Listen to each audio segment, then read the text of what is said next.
Master mechanic. May bago tayong bubuksan. Sakit sa ulo. Hindi sakit sa ulo. Okay, ginawa nung kabilang mekaniko. Huwag tayo magbabanggit kung sino mang mekanikong may gawa nito.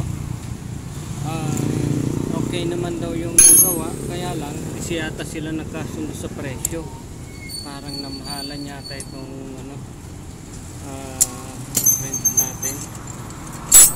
Kaya ito bubuksan natin ulit, titignan natin yung maingay, kung ano man yung maingay niya.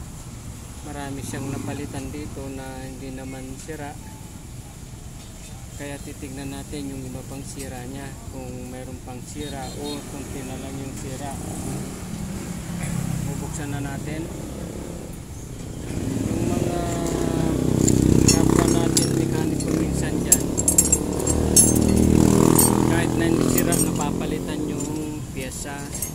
Kawawa naman yung magpapagawa, lalo na kapag inuutang pa yung magpapagawa, inuutang niya yung pera, kawawa naman siya. Kaya kung pwede sana siguraduhin natin yung sira. Hindi ko naman sinasabing perfect tayo, kaya lang tignan natin maiging mabuti o maging mabusisi tayo sa mga pyesa, kung ano ang trabaho nila sa loob ng makina. Kaya ito bubuksan natin at walang hawak ng mamaya update ko na lang kayo pagkatapos pag nabuksan na ito at nahanap natin yung sira.